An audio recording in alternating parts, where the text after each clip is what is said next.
Hello everyone, I hope you all are safe and healthy. In today's online session, we will discuss illustration number 6, which was on the page number 170 of chapter number 7, Cash Book and its types.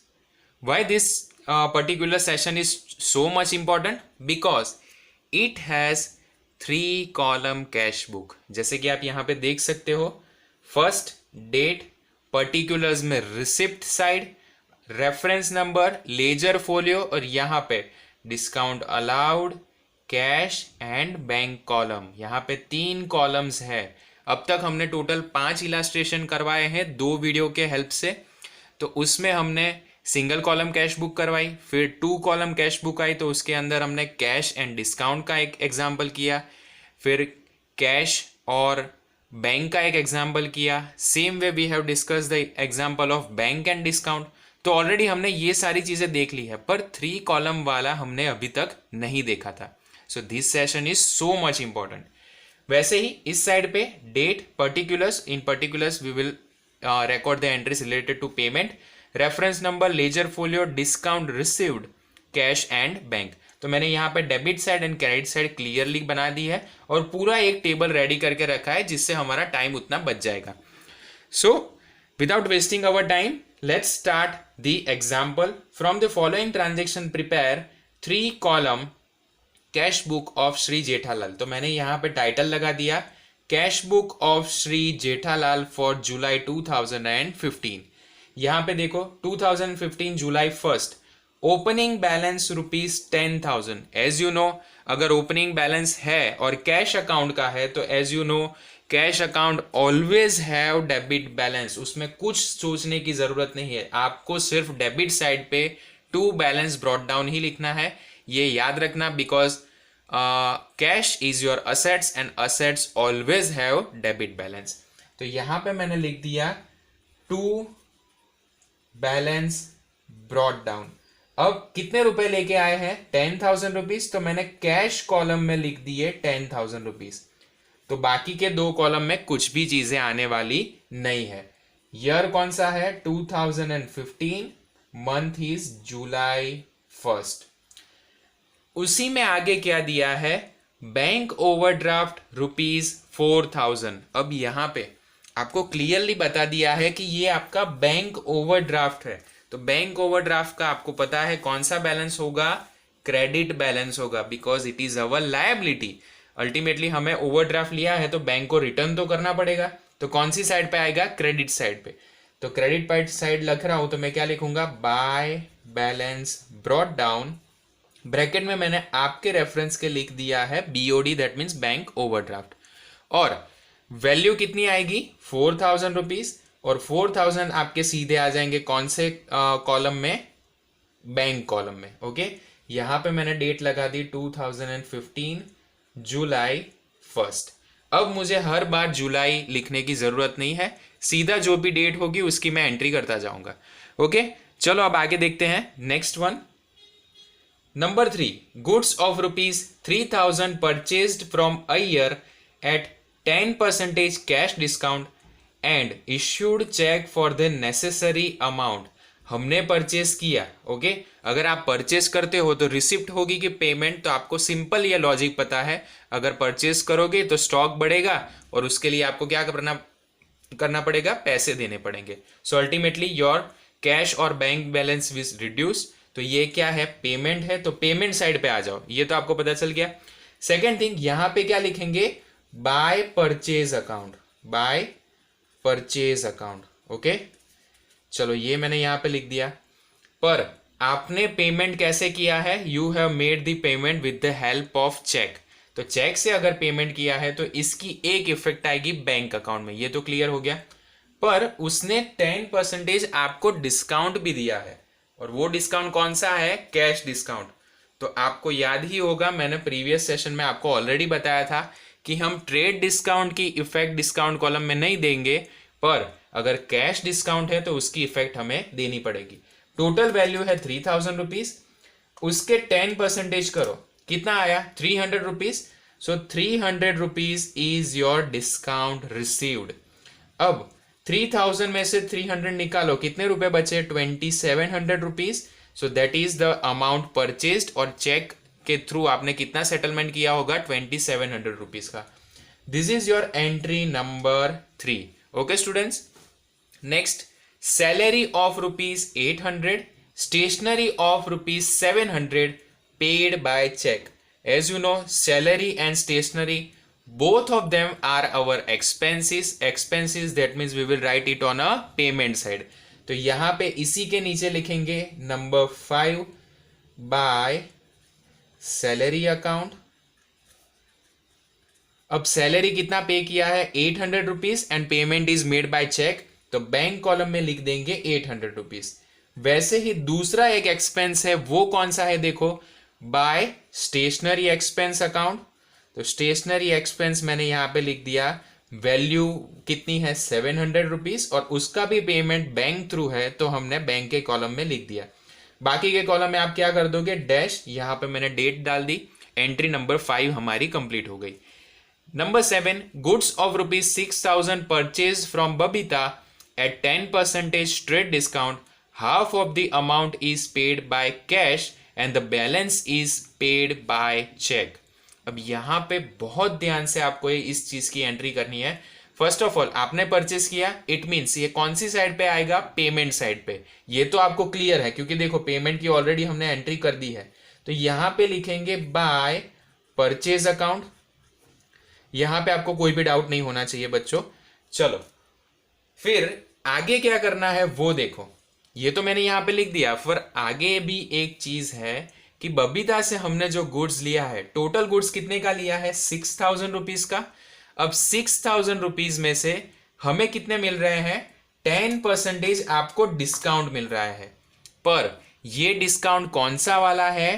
Trade discount. तो trade discount की discount column में कोई भी effect नहीं होगी, सिर्फ cash discount की ही होगी। अब इसमें से आपने क्या किया? हाफ अमाउंट आपने पे कर दी with the help of cash, और हाफ अमाउंट आपने पे की है with the help of cheque. तो मैं इसका हाफ कर देता हूं, दैट मीन्स 50%, सॉरी 5400 थे। 6000 में से मैंने सबसे पहले 10% निकाले, 5400 रुपीज आए। तो 5400 को हाफ कर देते हैं, तो 2700 we have paid with the help of cash, and 2700 we have paid with the help of bank, that means cheque. Okay, तो ये भी आपको क्लियर हो गया होगा। Number 9, rupees 4000 deposited into bank. अब आपने बैंक अकाउंट में डिपॉजिट किए। अगर बैंक अकाउंट में आप अमाउंट डिपॉजिट करते हो, तो first of all bank account का कौन सा बैलेंस होगा? अगर as it is assets increase हो रही है, तो असेट्स का डेबिट बैलेंस इंक्रीज होगी, तो same side, that means we have to make an entry on the debit side only.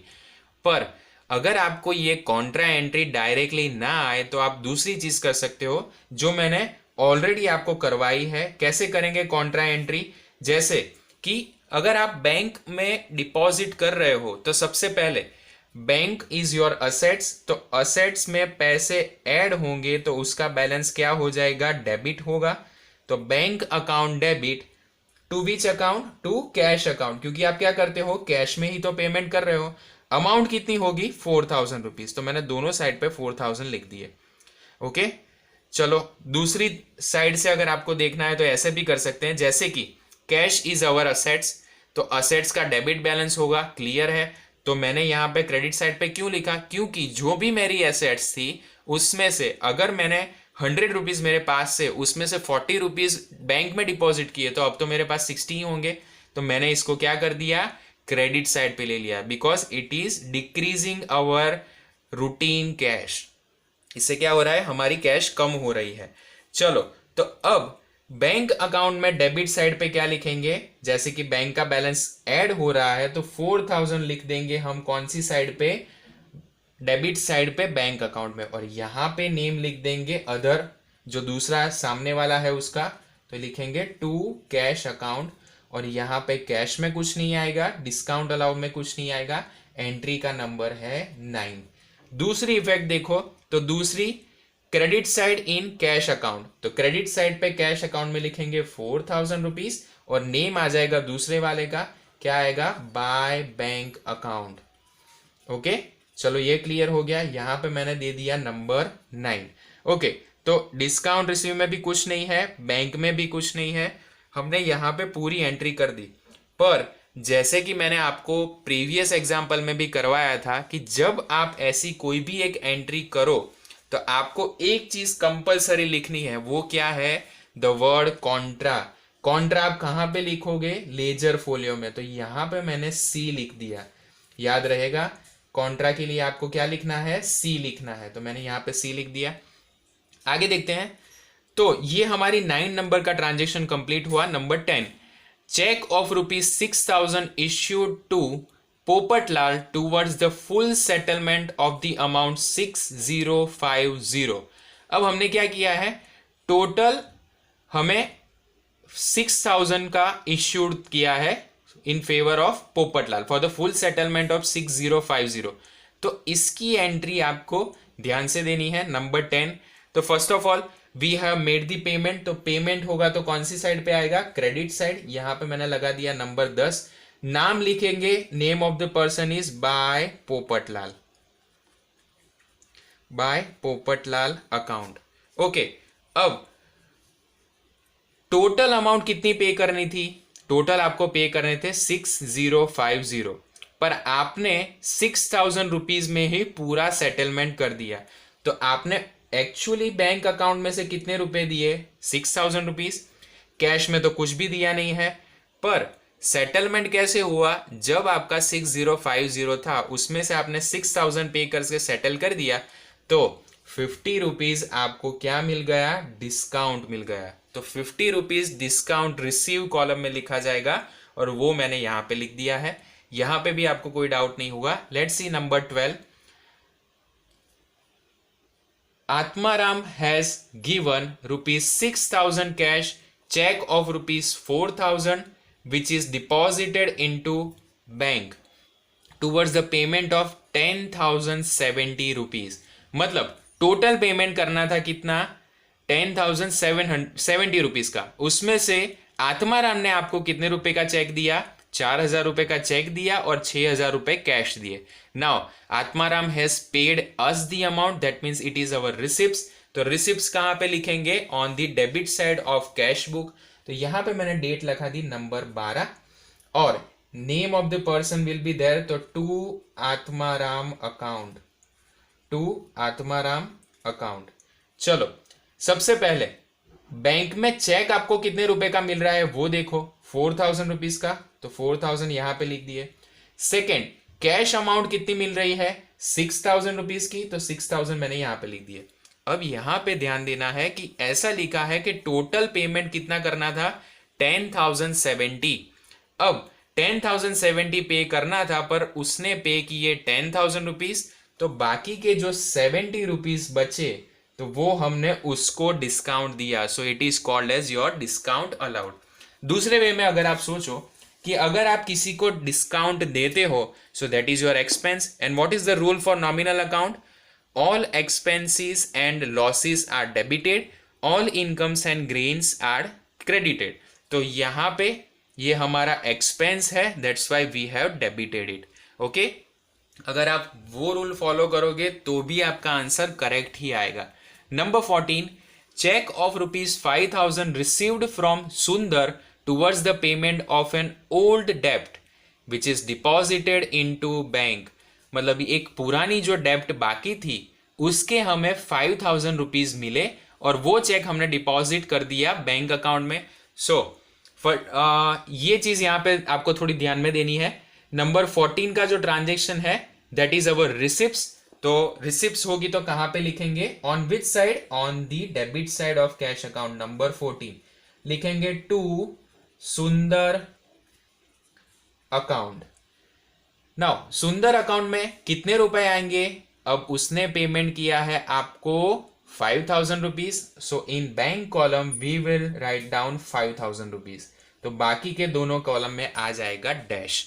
चलो ये भी आपको क्लियर हो गया होगा। Let's see number 19, ₹3,000 paid towards income tax of Jethalal. अब ये क्या किया हमने, हमने जेठालाल का इनकम टैक्स पे किया।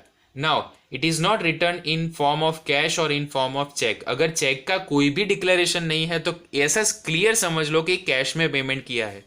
Now it is payments, so we will write on the payment side. तो पेमेंट साइड कितने रुपए लिख देंगे, 3000 रुपीज इन कैश कॉलम। तो बैंक कॉलम और डिस्काउंट रिसीव में कुछ भी नहीं आएगा।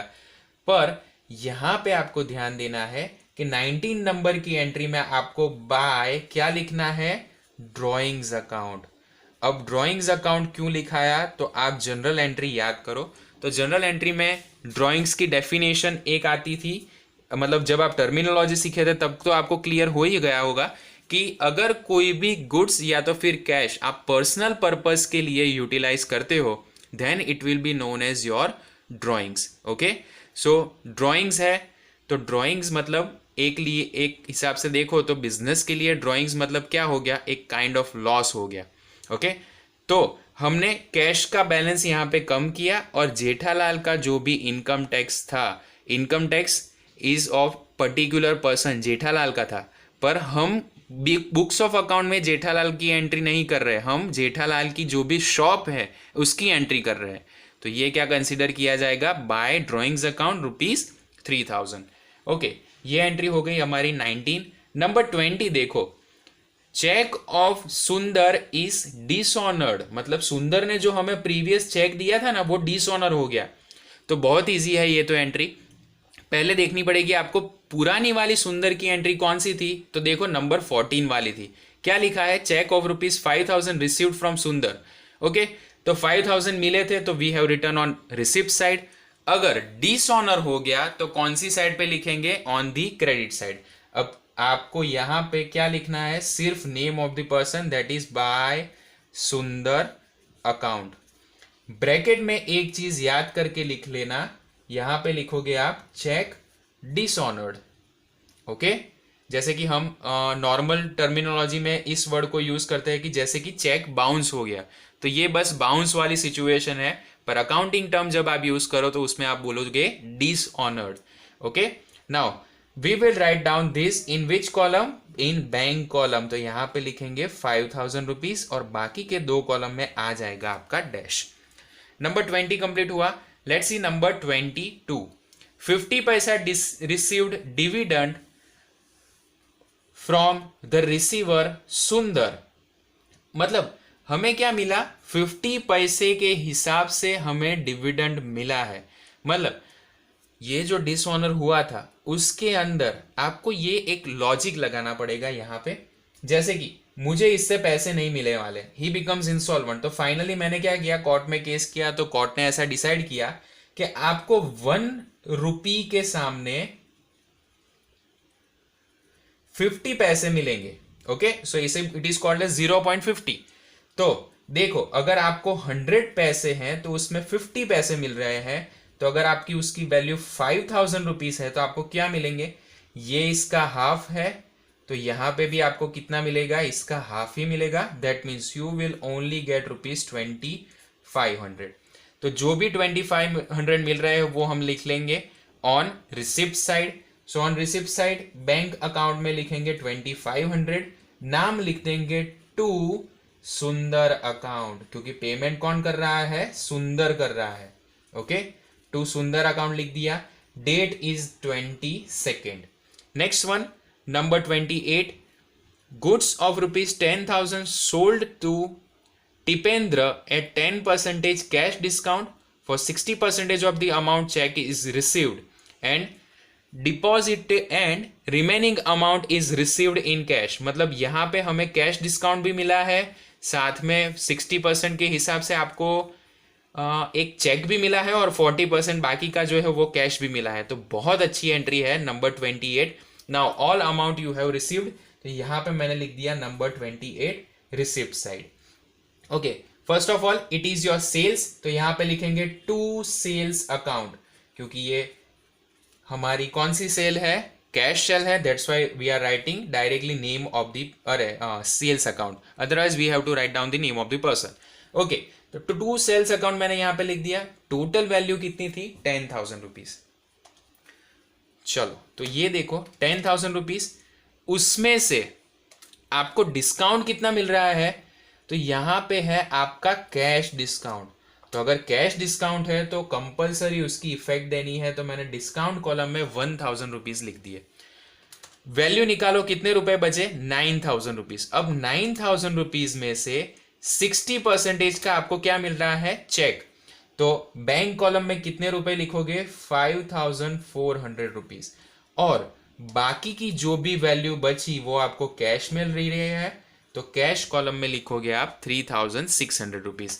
Clear students? तो ये entry 28 it is important one, इसको थोड़ा ध्यान में ले देना। अगर नहीं आ रहा है तो फिर से एक बार वीडियो को रिवाइज करो, या तो फिर 20 सेकंड 30 सेकंड पीछे करके फिर से एक बार देख लो, तो आपको ये अच्छे से क्लियर हो जाएगा। चलो आगे, 28 नंबर की एंट्री हो गई। Number 31, after keeping cash on hand ₹2000 remaining amount is deposited into bank.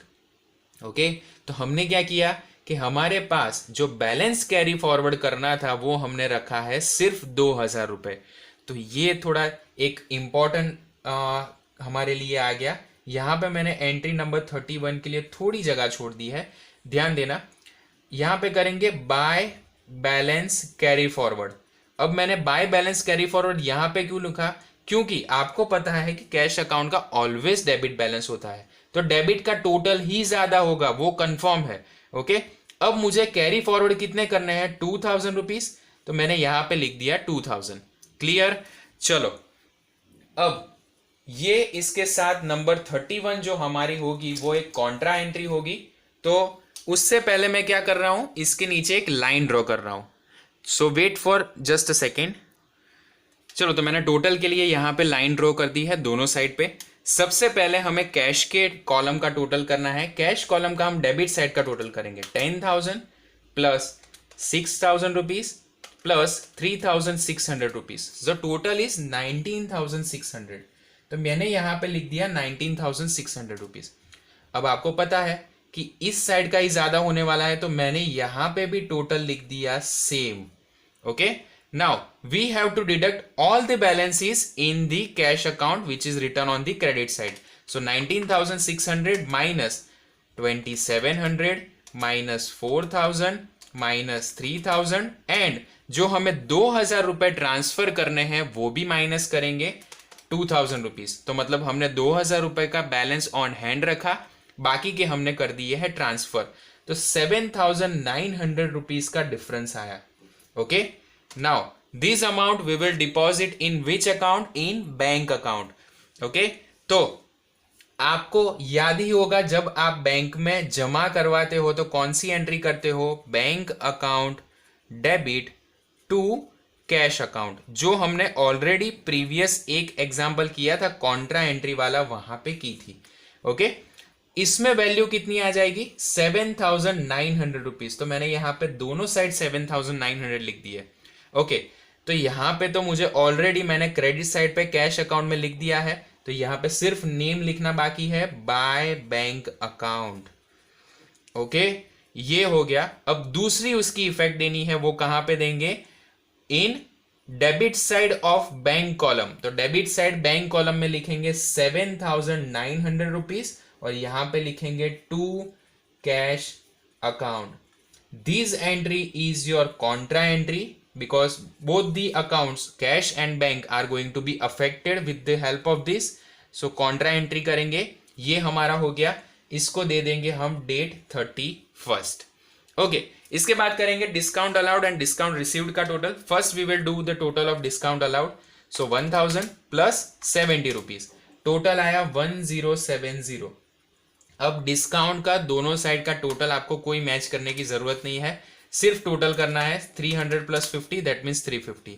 ये ही अलग अलग चीजें आने वाली है, ये अलग आएगा, याद रखना। डिस्काउंट का कभी सेम नहीं करना, ये करके फिर बैलेंस कैरी फॉरवर्ड करो, वैसा मत करना। Okay, then now we have to calculate the total of which side, the both the side, that means bank account का डेबिट और क्रेडिट का भी टोटल करेंगे। तो first we will make the total of debit side, 4,000 rupees plus 4,000 plus 5,000 plus 2,500 plus 5,400 plus 7,900।